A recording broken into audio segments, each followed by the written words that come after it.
Class 12 flamingo book का chapter number 1 the last lesson का line by line explanation हम लोग इस वीडियो में देखेंगे।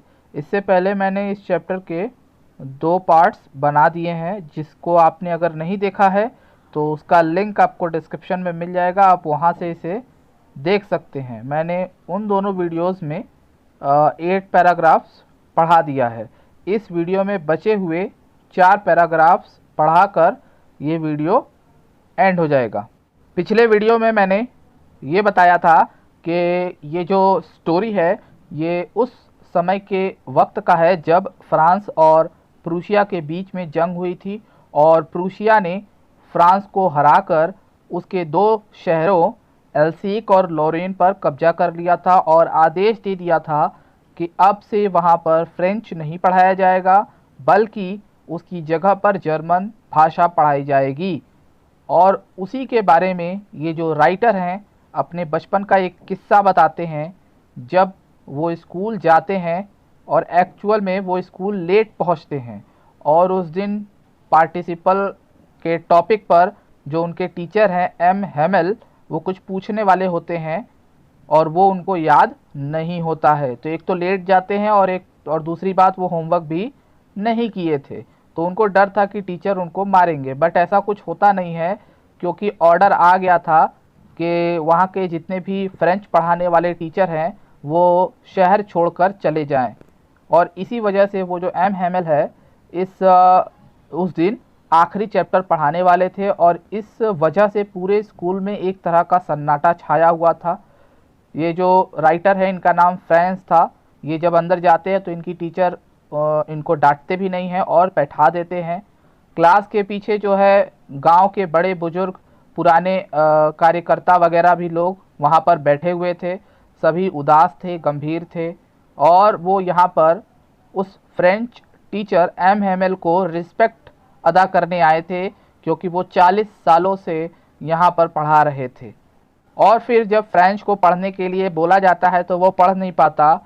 फिर एम हेमेल उसको डांटते नहीं है राइटर को। क्यों? क्योंकि वो उनका मानना था कि सारी गलती उस बच्चे की नहीं है, उसके माता पिता की है जो उससे काम करवाना चाहते थे, और मेरी खुद की है क्योंकि मैंने भी अपने बहुत सारे कार्य करवाए हैं। तो यहाँ तक मैंने बताया था, इसके आगे देखते हैं।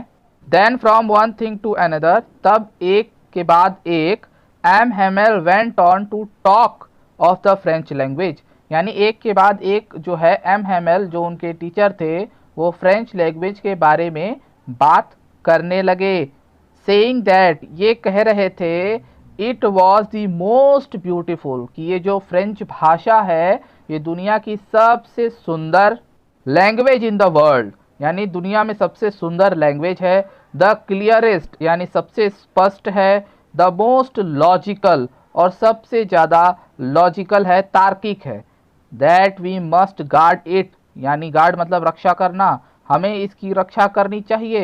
एमंग अस, हम लोगों को। एंड नेवर फॉरगेट इट, और कभी भूलना नहीं चाहिए। Because when a people are enslaved, क्योंकि जब लोग गुलाम बनते हैं, इंस्लेव्ड यानी गुलाम बनते हैं, as long as they hold fast to their language, यानी जितनी लंबे समय तक होल्ड यानी वो जुड़े रहते हैं, पकड़े रहते हैं अपनी भाषा से या अपनी भाषा को जोड़े रहते हैं अपने साथ, it as if they had the key to their prison, और ये जो भाषा होती है उनकी मातृभाषा, वो एक चाबी की तरह होती है जो उनके जेल की चाबी के रूप में साबित होती है। क्योंकि जब कोई इंसान अपने रूट्स, अपने देश और अपनी भाषा से जुड़ा रहता है तो कहीं ना कहीं उसी से उसको उस कैद से आज़ादी मिलती है जो दूसरे लोग वहाँ पर अपना मर्जी चलाते हैं। Then he opened a grammar, अब फिर वो ग्रामर की बुक ओपन करते हैं। And read us our lesson, और रीड करते हैं जो हमारा पाठ था। I was amazed to see, मैं बहुत आश्चर्यचकित था ये देखकर, how well I understood it, कि मैं कितने अच्छे से वो ग्रामर समझ रहा था, जबकि इस कहानी में शुरू में बताया गया था कि उनको ग्रामर अच्छे से समझ नहीं आ रहा था फ्रेंच लैंग्वेज का। All he said seemed so easy, और यहाँ पर राइटर बता रहे हैं कि टीचर जो भी कह रहे थे वो बहुत ही आसान और बहुत ही आसान लग रहा था। आई थिंक, मुझे लगता है, that I had never listen so carefully. अब यहाँ पर राइटर ये कहना चाहते हैं कि मुझे उस समय इतना अच्छे से समझ में आ रहा था कि मुझे लगा कि मैं इससे पहले कभी इतना ध्यान से सुनता ही नहीं था। And that he had never explained everything with so much patience. Patience का मतलब होता है धैर्य, और एक्सप्लेन मतलब व्याख्या करना। तो यहाँ पर टीचर के बारे में भी कह रहे हैं कि शायद इससे पहले कभी टीचर ने भी इतने धैर्य और धीरज के साथ चीज़ों को अच्छे से समझाया भी नहीं था, और मैंने अच्छे से समझने की कोशिश भी नहीं की थी, क्योंकि इससे पहले उनको समझ में नहीं आता था और आज उनको हर एक बात उनकी समझ में आ रही है। It seemed almost as if the poor man wanted to give us all he knew. यहाँ पर कह रहा है इट सीम्ड, सीम्ड मतलब ऐसा लग रहा था, ऑलमोस्ट लगभग, जैसे कि ये जो पुअर मैन है, ये जो बेचारा व्यक्ति है, यानी जो हमारे अभागे टीचर हैं, ये चाहते हैं टू गिव अस, हमें देना, ऑल ही न्यू, वो सारी चीज़ें जो वो जानते हैं, बिफोर गोइंग अवे, यहाँ से जाने से पहले वो हर चीज़ हमें देना चाहते हैं जो वो जानते हैं। And put it all in our heads, और चाहते हैं कि ये सारी चीज़ें हमारे दिमाग में एक साथ भर दी जाए, एट वन स्ट्रोक, यानी एक ही झटके में। यानी वो उस दिन इस तरीके से एक्सप्लेन कर रहे थे जैसे कि वो सारी बातें आज ही बताना चाहते हैं और एक ही झटके में सारी बातें सारे बच्चों के दिमाग में डालना चाहते हैं। आफ्टर द ग्रामर, ग्रामर के बाद we had a lesson in writing, फिर हम लोगों ने राइटिंग पर एक लेसन किया। That day M Hamel had new copies for us, writing लिखने के लिए हमारे लिए एम हेमल टीचर ने नई कॉपीज़ लाई थी। Written in a beautiful round hand, और जो उस पर वक्राकार, यानी राउंड हैंड का मतलब कर्वी तरीके से वो जो राइटिंग्स है, वो लेटर्स है, वो लिखे हुए थे। उस पर लिखा हुआ था फ्रांस एल्सेक, फ्रांस एल्सेक, यानी ये शब्द उस राइटिंग बुक्स पर, राइटिंग कॉपीज़ पर लिखी हुई थी। They looked like little flags, और वो शब्द ऐसे लग रहे थे जैसे कि कोई फ्लैग हो, floating everywhere in the school room, और ऐसा लग रहा था कि ये फ्लैग्स जो है फ्लोट यानी तैर रहे हैं, यानी लटके हुए हैं हर जगह क्लासरूम में।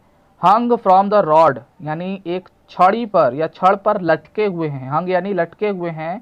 Eight the top of our desk, हमारी मेज के ऊपर छड़ से बांधकर इन फ्लैग्स को लटकाया गया है, ऐसा लग रहा था उस राइटिंग कॉपी में ये फ्रांस और एल्सेक शब्दों को देखकर। You ought to have seen everyone set to work, यहाँ पे कह रहा है हम लोगों से, जो रीडर है, कह रहा है कि आपको ऑट टू, चाहिए कि आप देख सकते कि एवरीवन, हर एक व्यक्ति अपने काम में लग गया था। And how quite it was, quite मतलब शांत, और कह रहे हैं कितना शांत था उस समय सारा माहौल।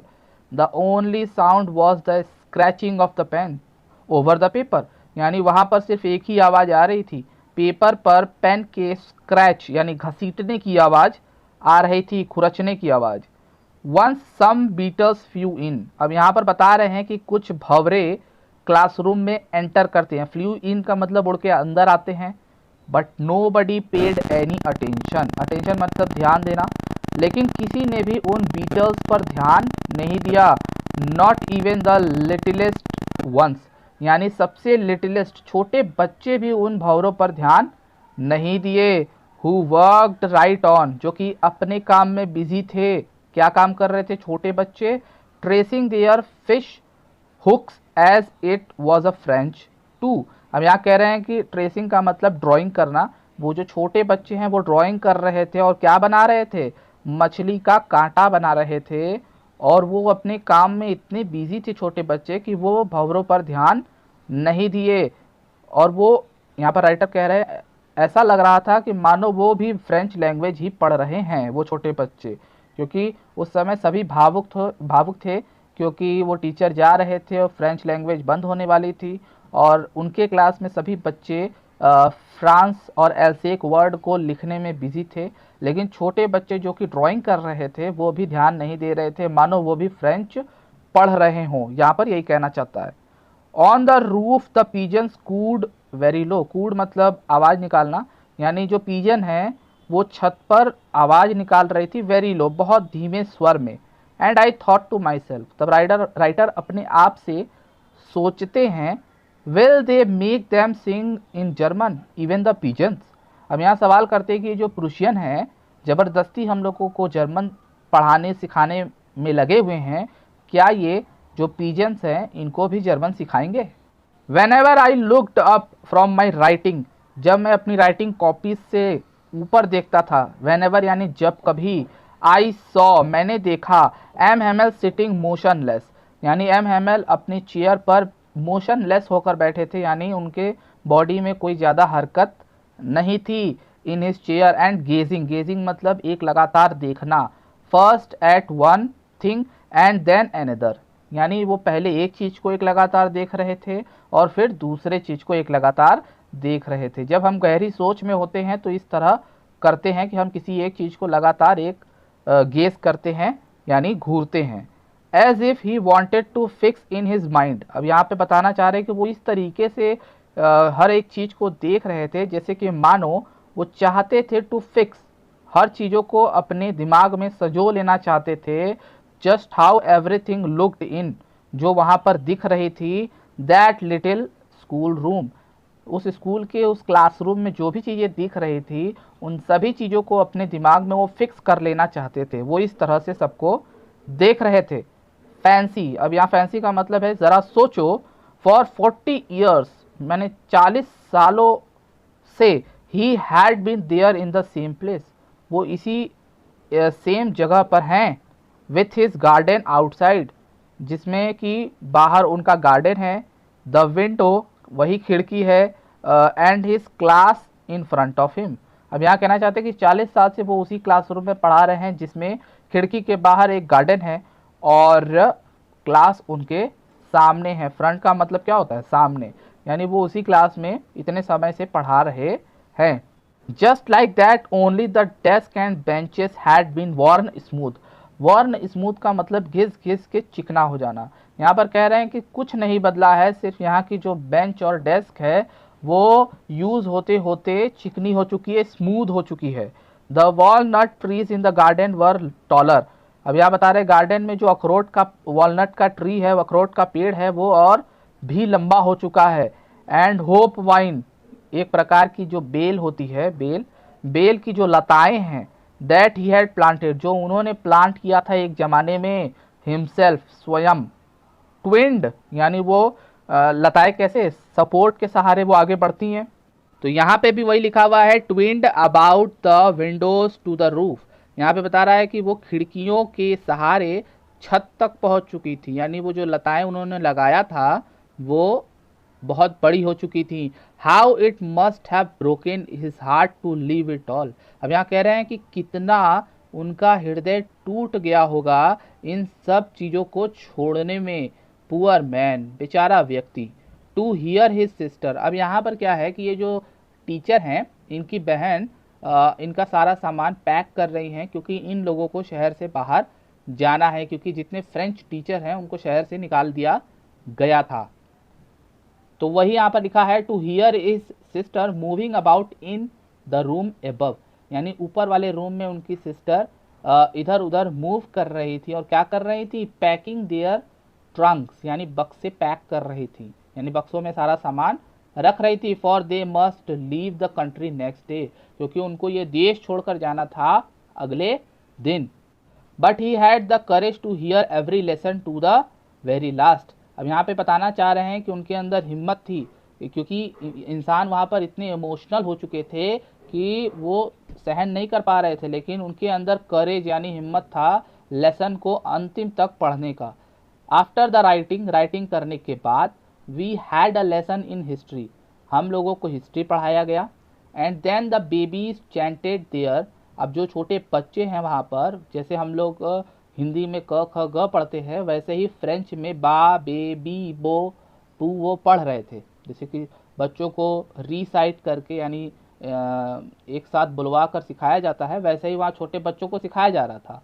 Down there at the back of the room, यानी रूम के जो पीछे, जैसा कि शुरू में बताया गया है कि गांव के बूढ़े लोग बैठे थे, उसमें से जो ओल्ड हाउसर था, हाउसर यानी जो घर का निर्माण करता है, तो वो जो बूढ़ा हाउजर था had put on his spectacles, उसने अपनी बड़ी वाले जो चश्मे थे वो पहन लिए थे। पुट ऑन का मतलब होता है पहन लेना और पुट ऑफ का मतलब उतार देना। होल्डिंग हिज प्राइमर, और जैसा कि मैंने बताया था कि उसके पास एक छोटी बच्चों की किताब थी जिसमें लेटर्स लिखे हुए थे फ्रेंच भाषा के, तो वो उस किताब को पकड़े हुए था बोथ हैंड्स, दोनों हाथों से। Spelled the letters with them, और वो भी उन छोटे बच्चों के साथ वो फ्रेंच लेटर्स को बोल रहा था। यू कुड सी दैट, आप देख सकते थे कि ही वॉज क्राइंग, वो भी रो रहे थे। हिज वॉइस ट्रेम्बल्ड, उनकी आवाज़ जो है कांप रही थी। ट्रेम्बल्ड यानी कांपना, विथ इमोशन, भावनाओं के कारण। जो भी यहाँ पर हो रहा था उस इमोशन के कारण उनके आवाज़ में एक ट्रेम्बल था यानी एक कंपन था। And it was so funny, और ये काफ़ी हास्यास्पद लग रहा था टू हियर हिम, उनको इस तरह से लेटर्स को पढ़ते हुए सुनना। दैट वी ऑल वांटेड, और हम ऐसा चाहते थे, मतलब उस समय ऐसा, दरअसल उस समय छोटे बच्चे थे तो उनको ये जब सुनाई देता था, दे रहा था कि वो अपनी कांपती हुई आवाज़ में फ्रेंच के छोटे बच्चों के लेटर पढ़ रहे हैं, एक बूढ़ा व्यक्ति, तो उनको एक तरह से हंसी आ रही थी। और यहाँ पे कह रहे हैं हम सभी चाहते थे जोर से हंसना, एंड क्राई, चिल्लाना। How well I remember it that last lesson, हम यहाँ कह रहे हैं कि कितने अच्छे तरीके से मुझे वो आखिरी लेसन एम हेमल का याद है। All at once the church clock struck 12, अब यहाँ कह रहे हैं कि चर्च की घड़ी में 12 बज गए। देन द एंजेलिस, एंजेलिस एक प्रार्थना होती है 12 बजने पर, तो वो प्रार्थना भी शुरू हो गई। एट द सेम मोमेंट, और उसी क्षण द ट्रम्पेट्स, ट्रम्पेट्स मतलब आप भोपू कह सकते हो, सायरन कह सकते हो, ऑफ द प्रुशियंस, और प्रुशियंस का सायरन बज गया उसी समय। रिटर्निंग फ्रॉम द ड्रिल, जो अपने ड्रिल से वापस आ रहे थे यानी प्रैक्टिस से वापस आ रहे थे। साउंडेड अंडर आवर विंडोज, और ये जो आवाज़ है हमारी खिड़कियों के नीचे से आ रही थी। M Hemal stood up, M Hemal खड़े हो गए। वेरी पेल, उनका चेहरा बिल्कुल फीका पड़ गया था। इन हिज चेयर, और वो अपने चेयर से उठते हैं। I never saw him look so tall, अब यहाँ पे टॉल का मतलब है कॉन्फिडेंस से भरा होना, तो यहाँ पे बता रहे हैं कि मैंने कभी भी उनको इतना आत्मविश्वास से भरा हुआ नहीं देखा था। अब उन्होंने क्या कहा, माई फ्रेंड्स, और आई करके रुक गए, यानी वो अंत में कुछ कहना चाहते थे। बट समथिंग चोक्ड, चोक्ड मतलब गले में गला जाम हो जाना, कुछ कह ना पाना। तो यहाँ पे कह रहा है कि कुछ जो है हो गया जिससे कि वो बोल नहीं पाए। He could not go on, और वो अपनी बात को जारी नहीं रख पाए।